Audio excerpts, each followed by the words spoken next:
that it was taking, I think it failed because it went into so many directions instead of simplifying it, it just became so convoluted and complicated. You know what I mean? It wasn't sticking to the script. You know, for all the bad stuff and rep we give about the prequels, you know what I mean?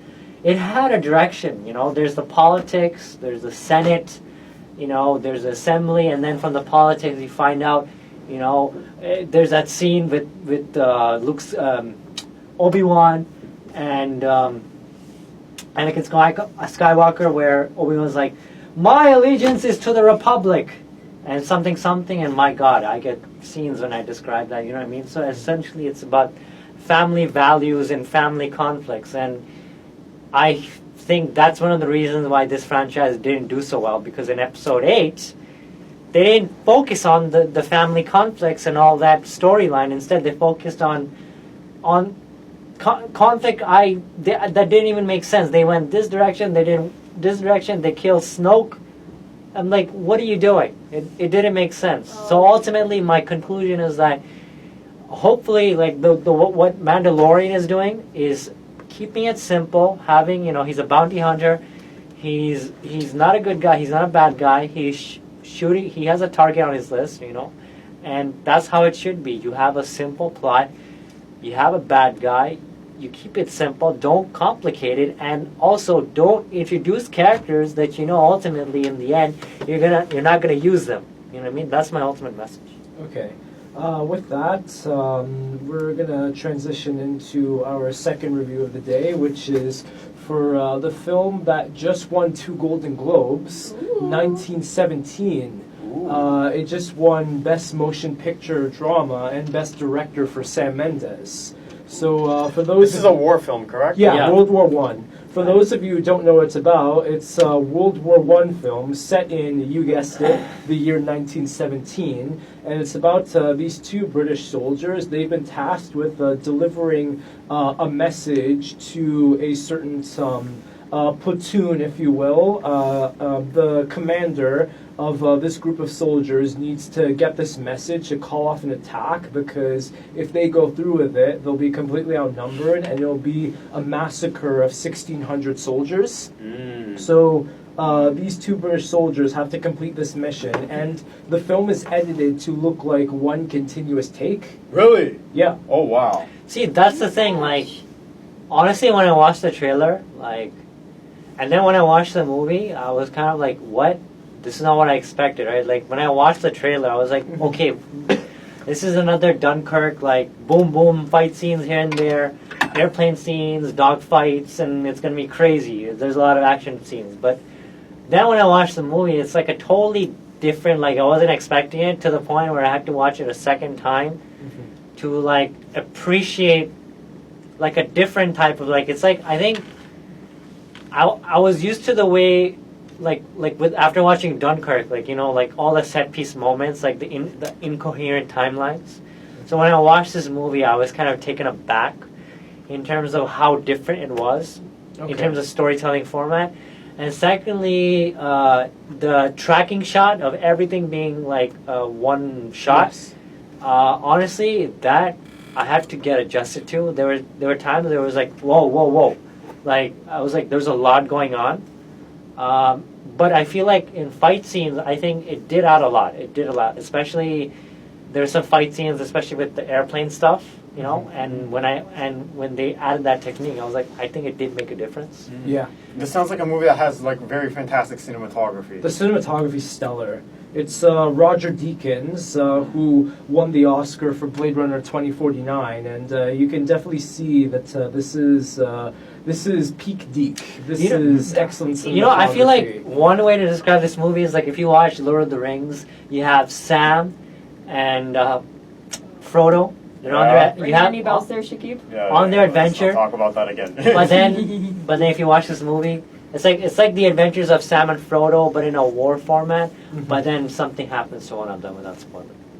Yeah, and that's a really interesting analogy, because J.R.R. Tolkien fought in World War I, so it's interesting. Yeah, he did. Glad I wasn't the only one. Yeah, but this is a movie that I thoroughly enjoyed. I mean, Yeah. obviously the cinematography is really good. The production design, the costumes, Yeah. everything is really well put together. It's a very well acted movie. The It is. two actors who play the main soldiers are really good, and then you have appearances from Colin Firth, Andrew Scott, Mark Strong, Benedict Cumberbatch. They all play. Yeah, they all play supporting roles in this film, and Yes, sir. and Okay. I think it's directed in a way where all of the movement feels really organic because it's really hard to have the entire film look like one shot and then have the camera and the actors and everything positioned in a way so that you can make sense of everything that's happening and all the movement feels organic. But this movie really does that. And also, I think it's one of those movies where I feel like the main attention is not just the actors and the Yeah. main characters. It's like one of those movies where you have to go back, watch it again and again, because my God, there are scenes that happen in the background that had my jaws dropping. There was a scene, without spoiling it, where like the dude's in the river, right? And there's so much in the background, right? Like he's basically broke down, right? Like the guy's been through hell, and he's like crying because he's seen so much with his eyes, right? Like he was basically on a journey, and then towards the end, this guy, it's like basically he's just like broke down because he saw so much. That's interesting. That really demonstrates the feeling and the perspective of soldiers in war because, they see like a lot. They go through so much hell, especially with everything that was happening, like in World War One. Like there was, the toxic gases, the shell shock, Yeah. people getting infections because the trenches were so nasty. And you get a sense of that in this movie. Like when you look at the trenches, it's like, ugh. You get, when I saw the trenches, like, this, like, chill, like, I had, like, these chills, because I'm thinking, like, I felt like I was in my grade 10 class again, where we were talking about, like, how bad it was. I remember we watched a scene from Saving Private Ryan. Was it the opening? Or the ending. I don't know, I've never seen the movie. What was happening in the scene? A lot of war, a lot of fighting, Okay, then it's probably the opening. a lot of blood. But Yeah, opening Wasn't scene. there a D-Day scene in that movie? I don't remember. I gotta watch it. I think Saving Private Ryan. I think the opening scene was the D-Day. Oh, yeah. Oh, because my There were a lot my going on in history that movie. teacher wanted to. That's how my history teacher like opened up when we started talking about the world wars. Like I came into class and she just had the link up on the smartboard with the clip, and she's like, "I'm going to show you guys a clip from a war movie." That's literally how she started the class. But anyways, to back on this movie, I feel like there was a balance of humor and sadness. I feel like there's always those movies where it's like there's so much sadness, it's just overwhelming. But this movie has sad scenes, but it also has epic scenes as well. If you watch that scene from Wonder Woman where Wonder Woman goes into no man's land for the first time, where she's dodging the bullets like this, right? And she goes into no man's land, and then when she's going, the soldiers follow her. My God, this movie had that scene where the dude is basically, everyone's like, "What are you doing? Don't go!" And then this dude gets up, he goes there, and then everybody starts following, and everybody is just rushing in the field, and this dude's just running. Intense. My God, I got Wonder Woman vibes. That scene was like pretty epic because, like, this He has dude- to get the message. he has out to in get the time. message to this guy. He's just a normal dude, and when he does it, everybody else is following him. Yeah. That's pretty cool, man. I love That's pretty scenes. cool. I love scenes And like that. and secondly, there's that scene at the beginning. It was pretty funny where this soldier, he's drinking water. No, not drinking water. It's either whiskey or vodka. I don't know what else. And then he takes the whiskey or vodka and he sprays it onto the dude. He's like, "May something absolve you of all your sins." So I'm just like, wow, that's pretty. Yeah, that was funny. That was pretty That funny. was, That's pretty funny. And the other one, this one got to me. There was that scene in the movie where he reaches the conclusion. He's like, "I'm looking for this guy. I'm looking for these people." And the people are like, "Yes, you found it." And he was like sitting down, and one of the soldiers they were singing. Yes. You know, remember that scene? Yeah. The singing. It was like about mothers and fathers. I'm just like, that was pretty powerful, man. Yeah, and one more scene I want to highlight is that scene. I mean, that entire sequence where it's like nighttime and it's like lit with candles. Like that was such a beautifully lit sequence. But just this moment in the end where these soldiers found him and he has to fight this one soldier and then try to outrun this other soldier shooting him was really intimate and small scale, but also really epic and intense.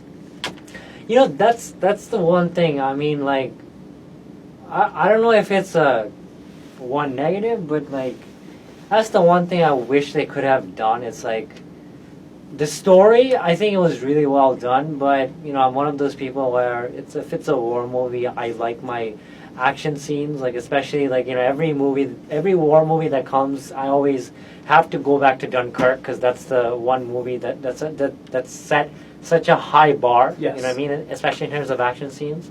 So I wish that's the one thing they should have done in this movie. The action scene, the dog fights, it should have been more in close and personal, especially those scenes where, you know, where he's with the crew, there's a bunch, like 7-8 people, and he's with them. You know, I feel like those should have been there in this movie. The dog fights, the tanks, you know, that's essentially what, you know, war is about, because, you know, I love the war genre because I played Battlefield, and you know I love the tanks, the air fights, and so on and so on. So I feel like those should have been in this movie. Okay. It's a small complaint. All right. Out of 10, what would you give 1917? I'll give it a 8.8 Okay. because I feel like the story was great, the emotion was there, the background, the goriness, the music, everything was good. It was lacking that certain factor from Dunkirk, like the action scenes. You know, they should have done. All right.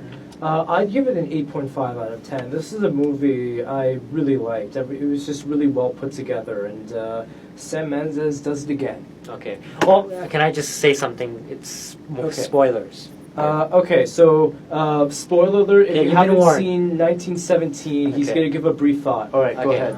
So look, like I said, I gave it an analogy where it's like this film is basically if you watch Lord of the Rings, it's Gandalf, it's Frodo and Sam, they're on their happy adventures, and then, you know, they finish the 3 movies and then that's it.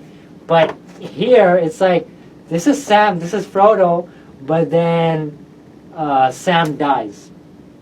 Sam dies in like the first half of the movie. And My soul. and the way he dies, I feel like it was kind of anticlimactic because I hate in there's some movies and TV shows where they kill off a character, but it's like you don't see how they die. Like I've seen in the Yes. movie they got stabbed. I saw the stabbing part, Was it a landmine? but I didn't see. No, he was stabbed. He was stabbed. Oh shoot! But I didn't actually see how he got stabbed. You know what I mean? It's a minor pet peeve where, but you know, all things considered, I think it's in this movie they say the F word, right? So if you can say the F word, why can't you show a graphic death? It, You know it what I had mean? it had nothing to do because like there are like images of like soldiers with like missing limbs, so I don't think it's a case of like, oh, we don't want to show too much. I think it's just to show I think it was the just a the randomness of death because Okay. like it was this soldier that this German soldier that was in a burning plane. They got him out, and then they were gonna. One of the soldiers goes to get him some water, and then the next thing they know, that German soldier pulls out a knife and stabs the other guy. So I think it's Yeah. just trying to show that it could just happen to anyone at any point in this Okay. situation. Okay, I mean I can understand that perspective. I think for me it's like I'm a pretty nihilistic guy. Like I think maybe it's because I've been spoiled by Game of Thrones, where I've seen a pregnant lady get murdered, and Yeah, and especially I've seen The Witcher Netflix show, I where- still need to watch that. where there's a I was passionate. there's a baby that dies there. Oh, the Striga? Yeah, there's Yeah. a baby I dies. read the first book, Oh, so you like, want- you Walking Dead see comic all over you again. see in the show they show a baby being dead. So I think that's why I'm in this mindset where if they're willing to show some of those, like, you know, I would have wanted like a more graphic scene, but I could totally understand, you know, your mindset. But I think for me it's because I've been spoiled of from the mindset of Game of Thrones and Witcher. Okay. But having said that, then again, there's certain scenes in the movie, right? Like, especially the airplane where they just crash into the barn, and then there are the scenes where General Blake, he's like running, and he's getting shot, and he's like running. Again, those are some of the scenes where I wanted to see some fight backs. As much as like this is, I feel like this is just like this is basically a movie where this dude is running from point A to point B, and he's just like running. He's just running because he's seen Slenderman. He's just like he just wants to go to point B to avoid getting shot. It's like if you played Metal Gear Solid, you're in a stealth mode and you're avoiding getting detected, and you just basically just going without getting detected. I wanted genuine scenes from the main character where he takes a gun, shoots some people. That's it. Because it's like he has a gun, but I didn't see any scenes with the guns. You know what I mean? Like that's some of my pet peeves. Okay. With that, I think we're going to transition into the third review we're doing. You saw Dark Waters. Yes, my God. Why don't you... Was that with Anne Hathaway and Mark Ruffalo? Yes. Yeah, why don't you Yes. tell us what that one's about? Okay. After watching this movie, I don't think I can process life the same again. Oh Lord. That Like- must have been that serious then. It's serious. You know what I mean? Like this movie, they talked about a real character. It's a real life character. A real person. I forgot the first part of the name, but his last name is Below. Robert. Robert Below. Bello? Robert Below. He's basically a corporate lawyer. So it's a contradiction, right? He's a lawyer that fights to defend chemical companies, right? But then a farmer comes and says, "Look, man, these some of the companies that you work for, they're poisoning my farm." Right? So he's in a rock and a hard place. But then the film basically shows that there is a chance in society for redemption, that even though you are a lawyer, you're part of the professional managerial class, that even though you could be a lawyer, you represent corporate interests, there is always a chance that there is a redemption and you can do good. You know what I mean? That's what I appreciated in this movie. The fact that he was a corporate lawyer, but then he fought for the regular guy. And my God, this movie actually delved into some real life stuff. The fact that they were talking about the chemical C8 and PHOE. And that's actually, I did some research into it, and that's actually real stuff. Like in Canada, there's some products that have these toxic chemicals. You know what I mean? Like, and I don't know, man. I feel so overwhelmed talking about this, and it makes me angry talking about it, because I had to wait when I watched this movie. Some of the people that I admired, and then I checked their history, and even they supported some of these things. So I'm like, the people that I liked and admired, they're doing the things that this movie is talking about. So I had like a WTF moment. You know what I mean? So this movie definitely ask some questions, especially if you talk about real life situations like the Flint, Michigan situation, where the water situation, the chemical situation, and it has some contemporary connections, like the Johnson & Johnson company. For years, they knew that their product that they were selling was killing people, and they still sold it, right? And now they're being in a trial. So I feel like this movie did a good job in terms of opening a consciousness in regular people, and just seeing how corrupt and broken and rigged politics is in our society. Not just politicians, but lawyers as well. And lastly, like, it asks the questions, like, even the people that you admire, you have to ask the hard questions, man. Like, some people that I admire, like people like Barack Obama and people like Elizabeth Warren, someone that I admire, I did some research, and she worked as a corporation lawyer for some chemicals. So that's one thing that this movie does, is it tells you, the audience, that sometimes you have to put aside who you like, and you have to even question people that you admire, man. That's the thing that this movie does. And lastly, one thing that I genuinely liked about this movie is, towards the end, initially Mark Ruffalo had those scenes, right? He was like, his hand was shaking, right? and then towards the end, like his hand was shaking and his body was collapsing.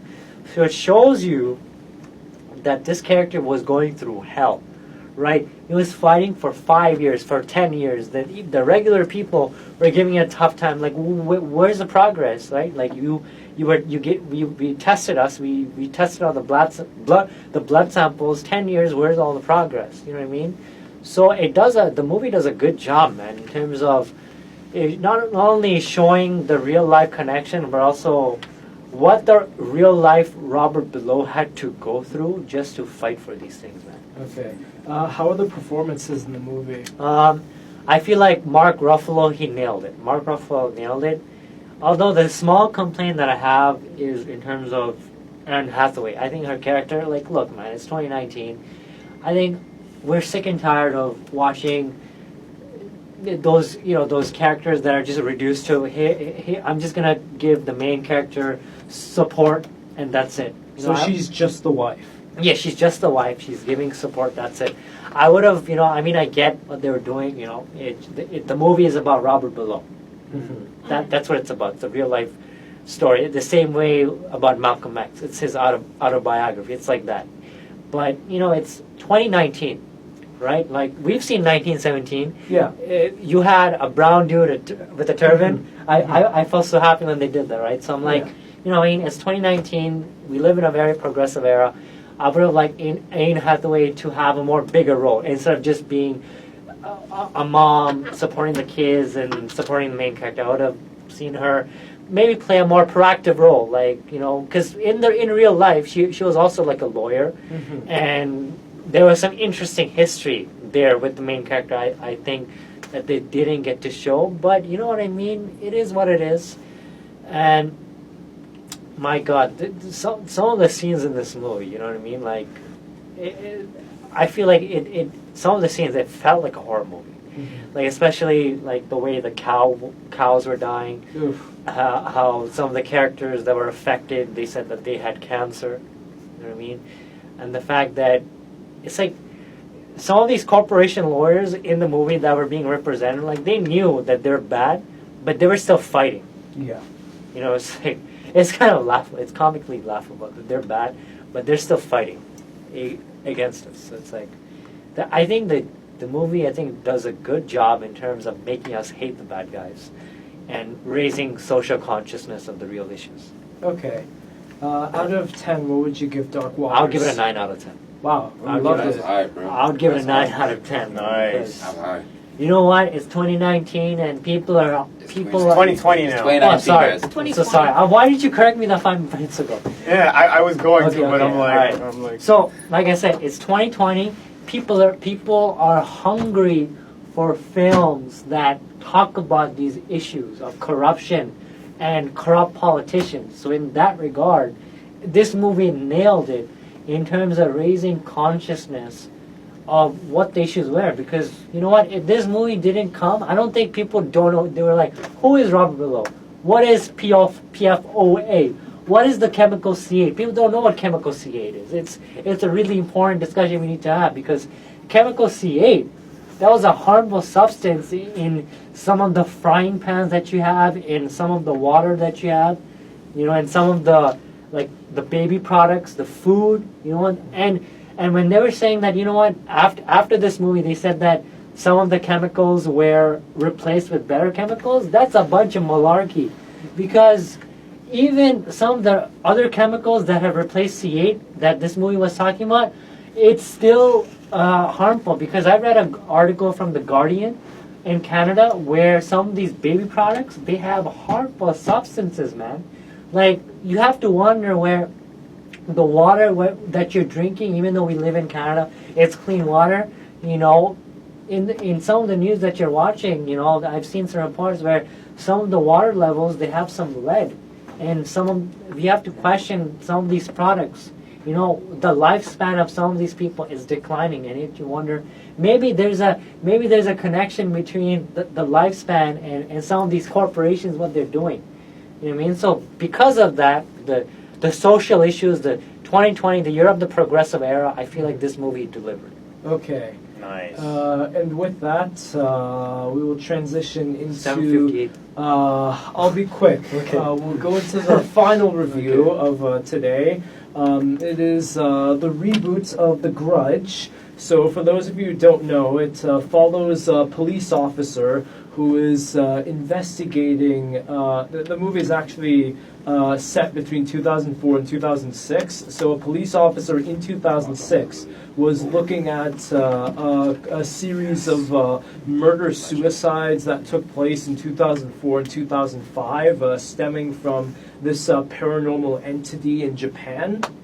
And I have to tell you, this is the first major release of 2020. If this sets the tone for what the year in film will be, God help us. Oh God. Well, you mean that in a good or a Lordy, bad? lordy, This movie lordy. sucks. Yeah. Okay, you saved me a lot of money because I was gonna watch it. Yeah, don't, Thank you. don't. I don't do Don't. horror movies like that, so I was not gonna watch. Tell that. us why it sucks, Nels. Okay, so first of all, it's an over-reliance on cheap jump scares, like a ghost popping out, and then it turns out that nothing was there. Like, that's Oh my God, most I of the hate that. scares in this movie. And the way it's formatted is that it keeps jumping back and forth between stories because there's this cop, she's a single mother with a son, she's the one investigating these murders, and then it jumps to this family, this couple, pregnant wife. It follows what happens with them, and it also happens. It also follows this elderly couple and how they're all intertwined with this paranormal entity. And at first, I'm kind of like, oh, this could go somewhere interesting. I mean, they set up this backstory with how the couple, how their son, their unborn child might have a learning disability, and the older couple, the wife has this disease that's deteriorating her mental health, something along the lines of like Parkinson's or some. I don't think they ever explain what it is, but she has this really severe disease, and the husband is trying to get in touch with this woman who would provide assisted suicide, but both of these storylines, they don't go anywhere. Like they set up these backstories for these characters, but as the film goes along, you realize it doesn't lead to anything. And about halfway through the film, they explain what is causing all these people to go crazy and all these murders, and there's nothing else to it. So once that revelation is made, you're just waiting for the inevitable to happen.